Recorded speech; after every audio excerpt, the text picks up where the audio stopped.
This is the Independent Dealer Podcast. Education by dealers for dealers.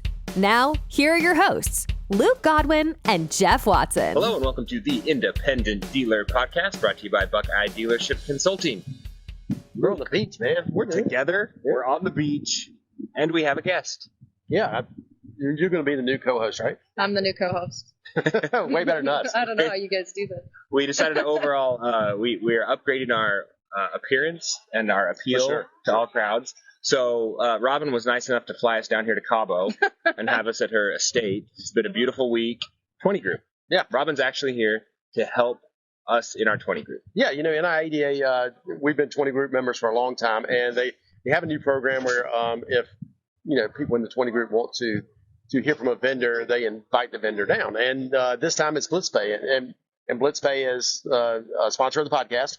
And we call that a twofer. A two for one. And, it's going to be kind of how I built this from Robyn. Because we do that for dealers, but sometimes we don't know what goes into a vendor doing what they do, right? Yeah. So, Robyn, tell us that. Let's start this conversation off with, how did you start Blytzpay? Where did the idea come from? And why get mixed up in the crazy world of dealerships and car dealers? Well, I deal with dealer principles because we're used car dealers for the love of God. Good questions. We started circa 2016. I got a bill in the mail, and it was a bill for Where am I supposed to look? Sorry. So, Robyn, look at the camera. Or me. Okay.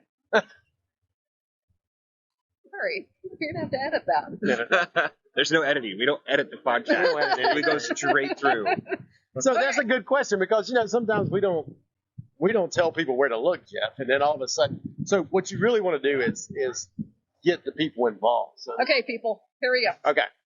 2016, I got a dermatologist bill in the mail. It was $16, $17, and I thought, I've got to pay this. I opened it up, and I think, okay, in order to pay this, I've got to find a stamp, a check, and an envelope to send it back. And so I promptly set it down and walked away from it. Yep.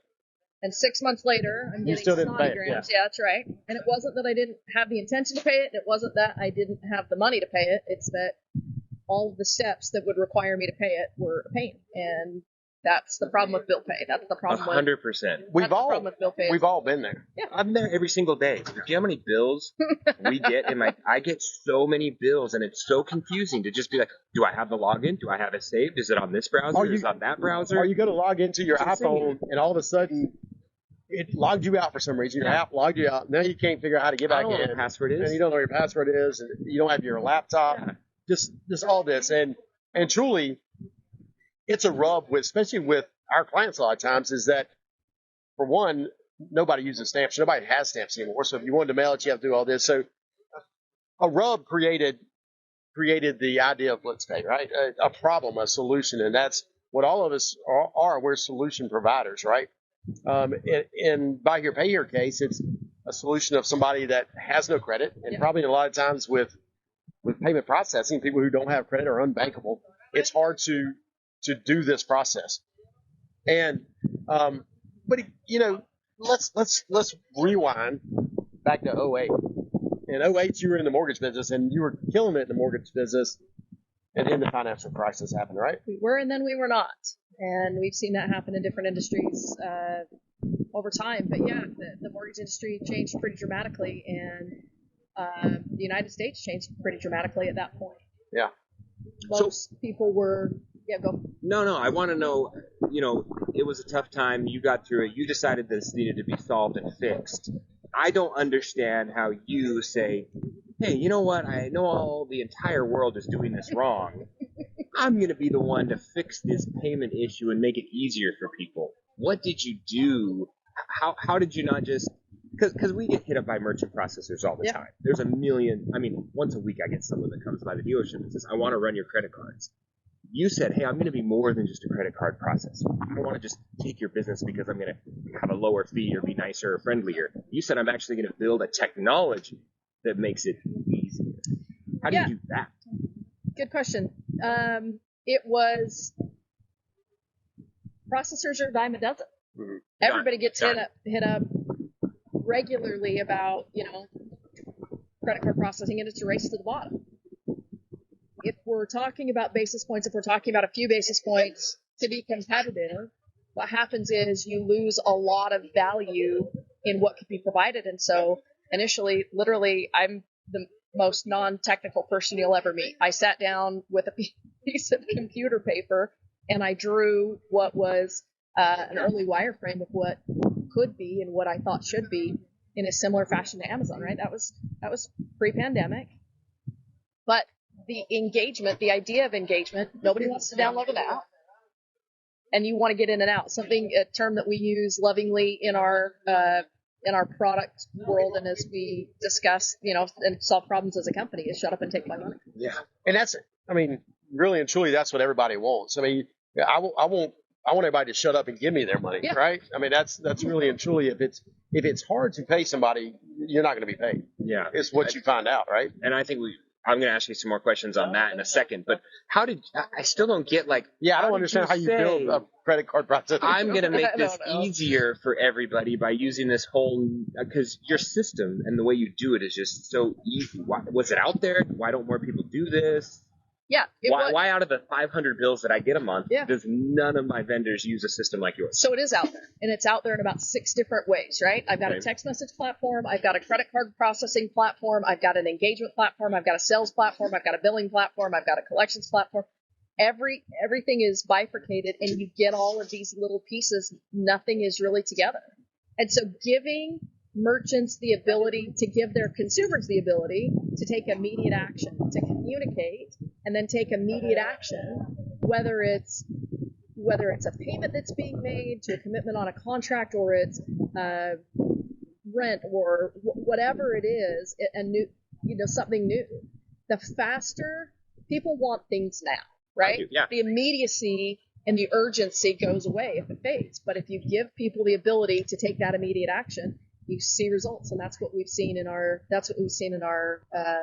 new merchant. Because I think a lot of people have the notion that our customers don't want to pay, when really they do want to pay, right? So they want it to be done convenient, and I'm the same way, Yep. right?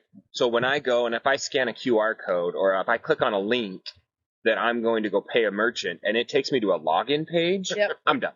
Well, your eyes just glaze over. I don't have the password saved. Something happened. I don't know what it was. I don't know what my freaking this or that or the other is. So even that little hurdle creates a huge obstacle.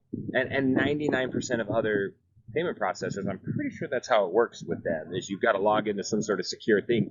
How did you get around that? Or how does it not have to have some sort of a 20-digit password with ones and zeros and special characters? So we do. First thing is, and the both of you probably know this, but Maslow's hierarchy of needs in 2024, what's the first thing that people are going to pay?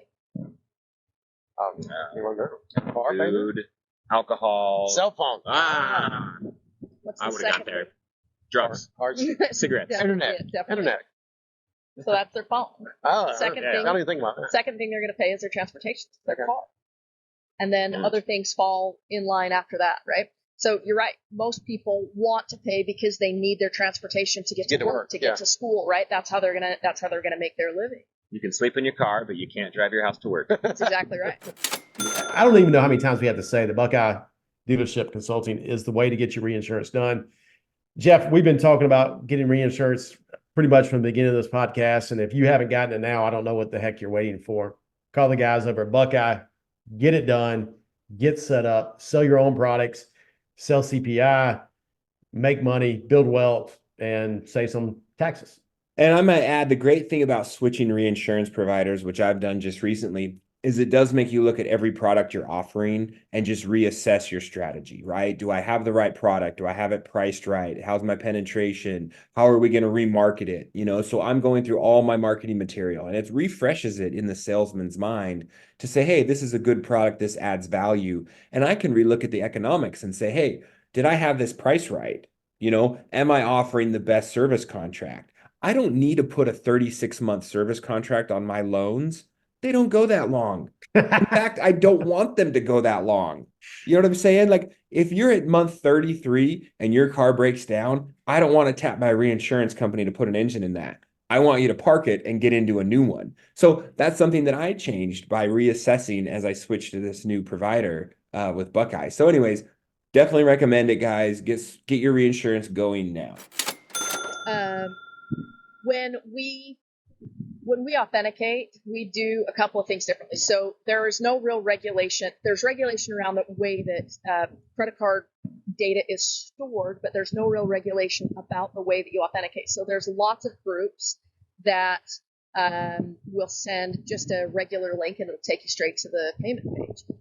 The risk that they run is risk. The risk that they run is chargebacks. And so we have an authentication method where it's easy to remember. It's a link that's being sent directly to you, not an app that you have to download. Mm-hmm. So it's not time consuming. It's easy to get in and engage. They're going to enter their information. If that information matches the information that you've got, they validate their relationship with you, and then they're able to move to the next step and make a payment. Mm-hmm. And it should all seamlessly go into my DMS, post, and off we go. We have integrations with both IDMS and AMS. I remember that was the theory back in the day. Is it was like, as a dealership, you needed an app, right? Remember there was a phase where it was like, well, I need my own app that people are going to download, and in there they're going to have ways to contact me, and it's going to have their payment portal. Whereas all it really was a miniature version of your website, right? It was just a mobile version of a website. They still had to go and log in. So it's like, hey, Mr. Customer, please go download our app in order to log into our website, in order to add your card, in order to make a payment, right? So what you've done is you've taken that out with a simple text link, right? Because everybody gets their text messages. Everybody. Yeah. Way better than push notifications to an app. Yeah, I turn all that crap off. Yeah, I do too. Don't be So does pushing. everybody else. But I'll read every text. Yep. So, we were talking last night about why you decided to do this, and I thought it was interesting that you care. I think you care about us as dealers, but you really care about the consumer on the other end. Why? I mean, really and truly, why does that matter? A couple of different reasons. I have had, I'm a founder. Founders have a little bit of risk tolerance, and so I've been through some things personally that have left me in embarrassing financial situations, but definitely from when I was growing up. My parents went through some hardship, and I was one of those kids that got sent to school to pay their school lunch with, nickels and dimes and quarters, and I understand the other side of that, trying to pay the water bill and the power bill and all those things, and not having the ability to be able to do that in a digital manner. And that chasm is growing. As the world becomes more digital, cash is becoming more expensive and more cumbersome to deal with. And the bottom 25% of the population is unbanked or underbanked. And you talked about it in your presentation to us today. You talked about people who are unbanked spend almost 10% in fees to pay their monthly payments in different ways. That was an interesting stat. Average salary for the unbanked or underbanked population is $41,000, and statistics show that 10% of those wages go monthly to pay fees and surcharges. So if I don't have a bank account, I have to digitize my cash, meaning I have to go cash my check at Walmart or a check casher, right? And there's a fee that's associated with that. Average American consumer has between 4 to 6 recurring bills a month. So if I'm even paying $5 for a money order, I'm. And how many of our? I still take a lot of money orders. Do you, Jeff? Not as many anymore. Not as many as you used to, but still a good many. Yeah. That's because I accept cash at the dealership, which I would like to get rid of. And speaking of getting rid of people, getting rid of You're getting rid of me? What are you doing? When you talk about technology and using it to run your processes more efficiently, I think that's one of the biggest things that I've noticed, having been on your platform for only 3 weeks now, is the way to systematize and automate a lot of what your collectors are doing. Because, man, I'll tell you what drives me the most insane is it's a busy Friday morning. Yeah. We're trying to sell cars. We've got customers in the showroom, and the phone is ringing off the hook with people just like, hey, can you run my card? Can you run my card? Let me give you a new card. Hey, can you run my card again? That drives me just crazy. And so I'm like, dude, I could get rid of an entire position. It's so I just didn't have to be an order taker. It's so inefficient for our collectors. They don't on a busy Friday when they need to be touching people that aren't going to pay. Yeah. They're stuck Their touching entire people morning. that are going to pay. Yeah. It's people who are trying to pay us. They just haven't been given the right tools to do it, right? Yeah. So what does your platform do differently that allows us to cut that out? So 30% of collectors' time within the industry is said to be spent cashier. Dialing for dollars. Well, it's not even dialing for dollars. Oh, I guess you're. Yeah, I Yes, have it's money that ringing. I want to give you, and I've got it on 2 different cards, or I've got it on 3 different cards. I've got to Yeah. bring you $100 in cash, Yeah. and then I've got 2 cards that I'm going to run it on. And then this one fails, and let me try another Absolutely. one. Yeah. And can you waive the convenience fee? Because I've got 3 cards. Mhm. All of the things that come with that. And so, the flip side of that is your consumer doesn't want to be on the phone with you anymore than you want to be on the phone with them. Yeah. Shut up and Yeah. take my money. I don't want to be on the phone. Here's my with them either. obligation. Let me get out of your way. Yeah. So what we've done is created a digital experience that reaches people where they are via text message and gives them tools. Typical digital engagement today is I can pay with one payment method, typically a card, sometimes ACH, but I can pay with one payment method, and that's the end, which generates a phone call. Yeah. We have created a multi-pay tool. We've created our cash product is just launching. Super excited about that. We've created multiple ways for people to pay and engage with you so that you don't have to pick up the phone and they don't have to pick up the phone and talk to you. Yeah, I mean, there's still a lot of people that pay with cash. You brought up your cash product. But so many other people don't want to take cash in the office because it creates There's risk involved. risk, There's risk right? involved. Yep. Risk of robbery, Yeah. risk of theft Fraud, within theft. in your store. Well, Yeah. even just human error. Human error you all have the to time. count down. Mm-hmm. Checking for counterfeit bills. Absolutely. And so how would that work if I have a customer that wants to pay in cash and they have moved 2 states over, but they're still unbankable and they get paid in Absolutely. cash? How does that work in this whole arena? So they'll get a text message. They'll authenticate their relationship with you, and they'll go to our cash. It's Blitz Cash. They'll click Blitz Cash. They'll enter the amount that they want to pay. It'll pop a barcode with a GPS locator that's going to take them to the closest participating retailer. They go to the closest participating retailer, 96,000 locations, Walmart, Walgreens, 7-Eleven, Family Dollar, all $1. They go to the cashier. They hand the cashier the cash. Cashier scans the barcode, and you're paid.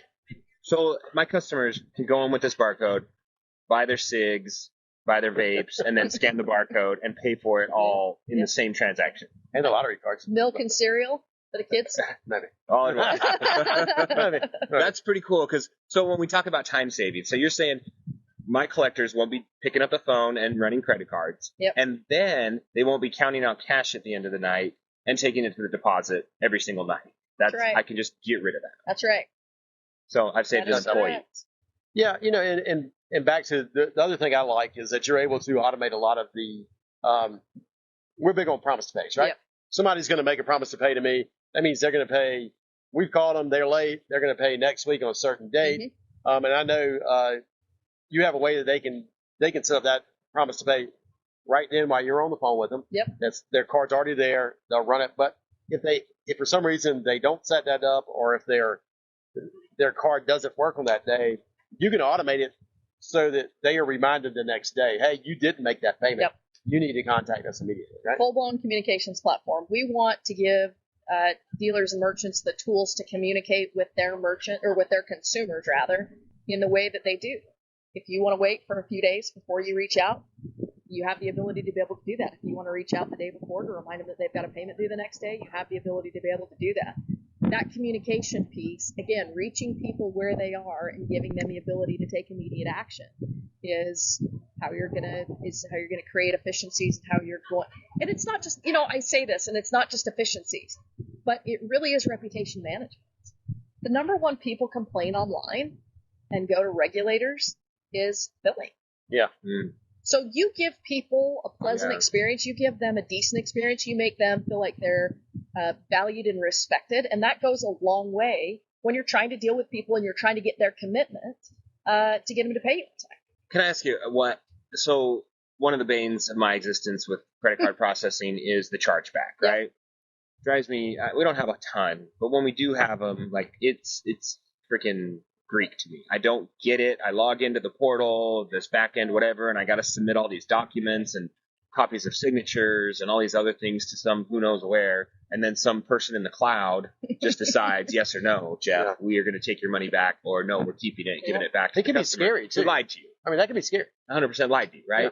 So has Blytzpay found a way to make that easier for me, the dealer, who doesn't want to spend their time chasing chargebacks? Absolutely. So the first thing that we want to do is we want to capture a record of your engagement, of your digital engagement.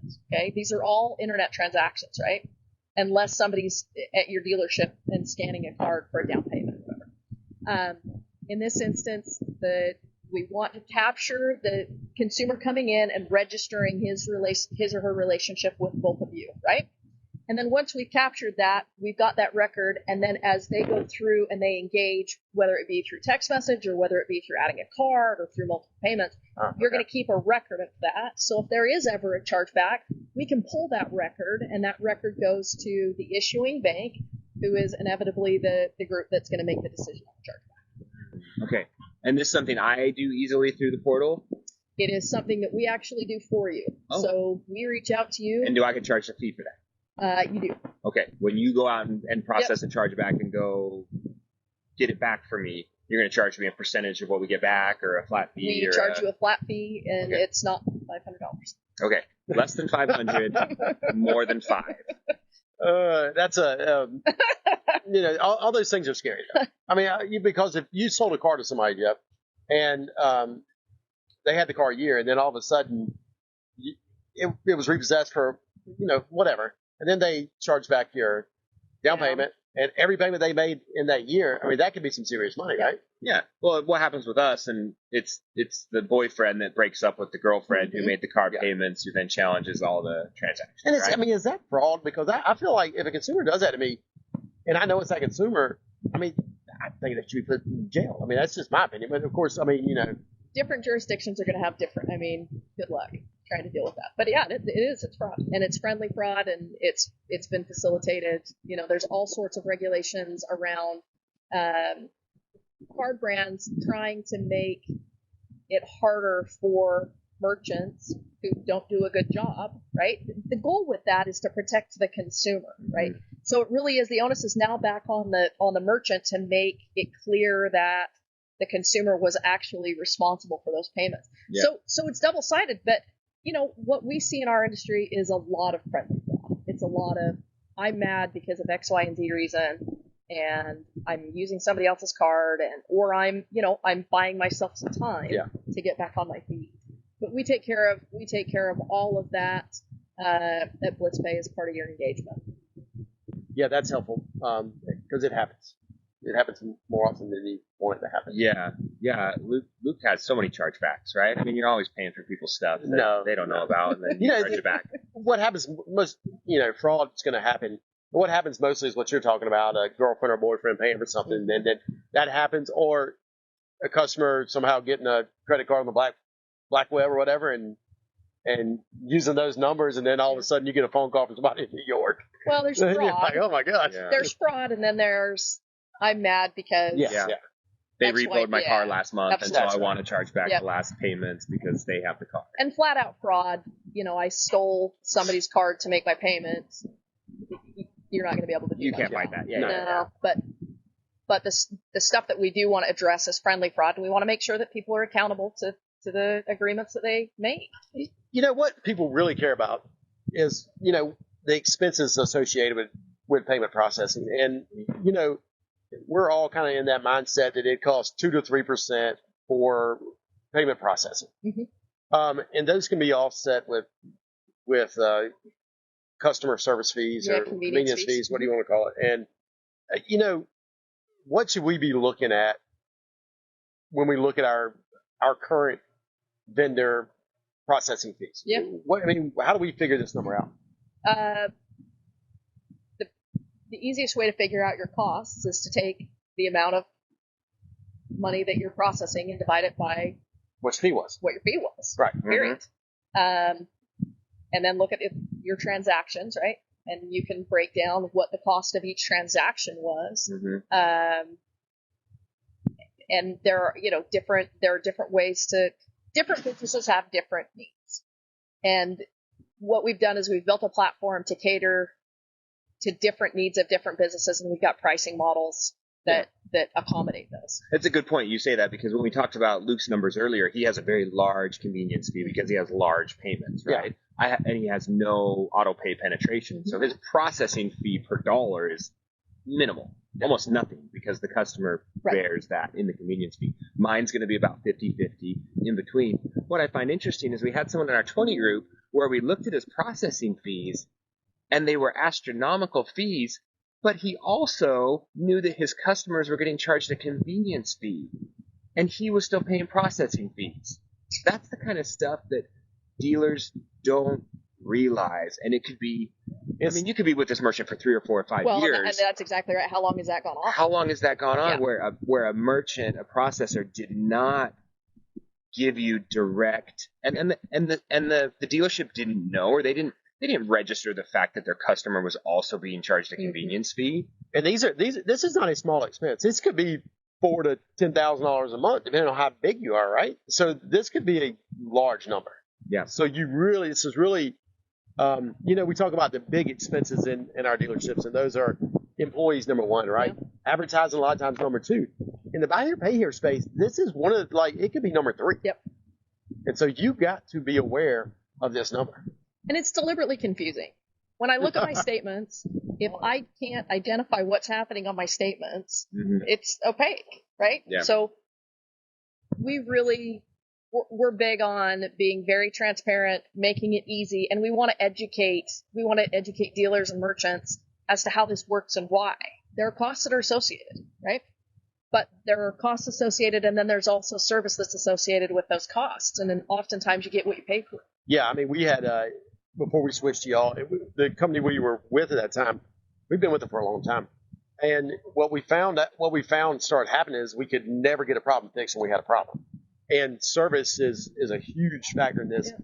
Do y'all have enough staff to make sure that you can handle us if we call you? We do. And you can ask, I've not had a problem. Ask our dealers, and I pick up the phone, our sales staff picks up the phone, and we've got a phenomenal customer success team that's growing, and that matters to us. We'll put Robyn's phone number at the bottom of this video, her cell number at the end of editing. Yeah. But you say that, and it made me think about when my previous processor, they're a credit card processing company that has used some technology to try to communicate with me as the dealer, right? I have a very rudimentary portal. It makes absolutely no sense. There's numbers everywhere. I don't know what they mean. I can't find a transaction because there's 50 different drop-down menus and ways to sort.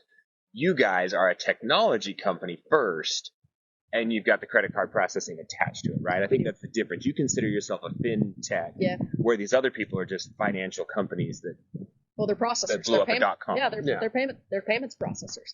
And we are tech first. We are engagement first. Those things matter to me. And you talk about convenience fees. We actually make it convenient, so it's not just a fee that's associated with a pay to pay, right? Yeah. Here I don't want to pay my credit card fees, so I'm going to charge you a fee to offset. That's a really good point, because you're right. If it's inconvenient and you're still getting charged a convenience fee, that kind of sucks, right? Well, it does. And there are a lot of our customers that had a tough time wrapping their head around a convenience fee until they recognized that the technology was reaching their customers where they were and making it so they didn't have to drive across town to make a payment or to buy a money order, whatever that engagement was. It was actually saving them time and money. And that's a big deal. And I don't know if we've changed a few things in our collections over the last year since we switched to y'all. And I don't know I'm sure y'all's convenience of payment has helped, but my delinquency has actually gone down. I have more people current year over year by about 5% compared to the previous year. Maybe it's some of our automation, maybe it's some of the convenience of paying, but it's truly, I believe it's helped my collection. Hey guys, real quick, want to make sure everyone is planning on attending Buy Here, Pay Here United Summit 2024 down at the Bellagio in Las Vegas, right down that way from where I'm at. So, I love that you say down there. I'm like, it's across there. So it's going to be a great time. We're going to have a lot of fun. April 23rd, 24th, and 25th down in Las Vegas. April is a great time to visit. You're close enough to me. You could come up here to my neck of the woods. We'll take you hiking. We'll go boating. We'll do some surfing. Stop in, whatever. The main reason everybody's going to come, Jeff, is to see us. We're going to do the closing wrap up every day. We're going to be there. We're going to be jovial. We're going to be exciting. We're going to be fun. We're going to teach you all new things. We're going to wrap it up for a bow at the end of every day and give it to you so you can take it home and put those actions in place. So we talk about self-service. You're at about 80% self-service, which means I don't have to pick up the phone to have a conversation with someone. I make my payment, or if I do have to engage, I can engage digitally, and it's quick. And I'm in and out. Yeah, and I said probably the other 20% there are people that for some reason are not wanting to pay their full due. Maybe they're 2 payments behind or whatever. There's a reason why that extra 20% is calling us. And we set it up that way because you're able to set up, okay, if you're not making 100% of your payment, you've got to call our office. And the solution in the past has been drive everybody to autopay. But the reality is autopay doesn't fit everybody. It doesn't fit unbankable people at all. When people are managing paycheck to paycheck and they need the convenience, they want control of their money and they need control of their money. Our technology reaches them where they are and it gives them control of their money to pay in ways that are convenient to them. I remember sitting at a convention and somebody talking about they had 96% auto pay penetration, but they had delinquency. Yeah. How does that work, right? That doesn't make any sense. Well, what illustrates that point is when we put people on auto pay, it scares them, right? Because it's like, well, no, I have 15 different credit or debit cards. I don't know which one's going to have money on it this Friday, right? And I don't know who I'm going to have to pay this Friday. Well, they're trapped. You know what I mean? And they do feel trapped. And so I think that's it, because when I look at some of those customers, when I look at their drop-down menu of the credit cards they have on their account, those people that call in on Friday morning, well, which card should I run? Oh, do you have the one ending in 3563? No. But I got 15 other ones. Well, let's add this one. And you're like, what in the world is going on? Well, to that point, you don't care. I don't care, but you want to make it easy for them. I want them to be able to do it. But I want them to be able to do it, and that's why they don't want to be on that auto pay. You don't care how they pay, as long as they're able to pay, and they need special. I mean, the unbanked and underbanked consumer often needs special concessions, but even through the prime community, you talk about rents or you talk about other things, it makes it easier for people to get in and get out, and that's the goal of the technology. That's the goal of the platform. Yeah. So I want to wrap this up with one comment. If you guys go back to September, our episode 291, right? We did the battle of the payment processors, right? And I went through the 3 main processors, Repay, Pay Near Me, Blytzpay, and I interviewed the salesmen on all 3, right? So if you guys go to that episode, you'll see the breakdown. We talked about their models. We talked about, chargebacks. We talked about fees. We talked about technology platforms, because I was really looking for a payment processor, right? So I did this to scratch my own itch. Went all the way through it, looked at everybody. Some vendors got back to me in a very quick time with follow-up and answers to my questions. Other vendors, not so much. You guys can listen to the episode, decide who was who. And I actually chose a processor based on a vibe, right? Like a feeling. And it had so much to do with their available cash network at the time. And I got a contract from them. And I was ready to sign up with this vendor, with this contract. And then I started looking through the other fees that they didn't tell me in the 3 phone calls that I had with them earlier. And all of a sudden, I'm like, wait a minute. I'm going to have these other fees in here. And I had 5 conversations with you, and you never mentioned them until I had a contract in my hand. Yeah. That was a big turnoff for me, right? Can you explain fees? Can you explain what a PCI fee is? Because this is on everybody's statement. And I didn't know what this was until I was explained. Can you explain it? I will tell you, but then you're going to cut this. we will not worry about that later. Okay, anyway. Oftentimes it's a junk fee. They charge us, typically our processing partner and our processing bank is going to charge us a fee to make sure that you are in compliance with PCI. Yeah. Meaning, you do not have someone call you to make a payment and you take a note on a sticky note and then stick it on somebody's computer for you to run, right? There's PCI training and there's... Wait, what? Can't do that. Which is why I'm converted over to self-help. Which is why we're cutting this. But those fees can get pretty outrageous. And, Oh, wow. Everybody's looking to make a buck, and I support that as long as it's reasonable. As long as it's reasonable and as long as it's disclosed and ethical and upfront. Yeah. But go listen to that episode. Yeah. You did a great job. And what's so great is that Jeff actually listened to me once and went with the vendor I told him to go to start with. Yeah, I did. And so to your credit, Robyn and Blytzpay, and guys, as we have Blytzpay as a sponsor here on the podcast, you're going to hear their name over the next couple of weeks, months. It's a vendor that we personally use, right? Yeah. Which we try to stick to. Yep. So that's our kind of shout out. And what was great, Robyn said, hey, guys, I want y'all to make sure that the audience knows this. If you have any questions about your current situation, you will fill those calls. Your guys will fill that call and say, hey, you got a pretty good deal. I don't understand this. Hey, explain this to us, because I mean, I didn't know what you explained to us last night and today. I didn't know hardly any of that stuff. It makes a big deal. It makes a big difference when you understand the industry and when you've got people that you can call and just bounce stuff off of. We're open for all of those questions, and we care about the industry. We care about our dealer partners. We care about the buy here, pay here space, and we care about the consumer. And that's important to me, and that's important to us as a company. Yeah. Cool, Robyn. Thank you so much for your time. Thank you. Appreciate it. We'll get some pina coladas. All right. Thank you for listening. Please leave us a review. We'll catch you in the next episode.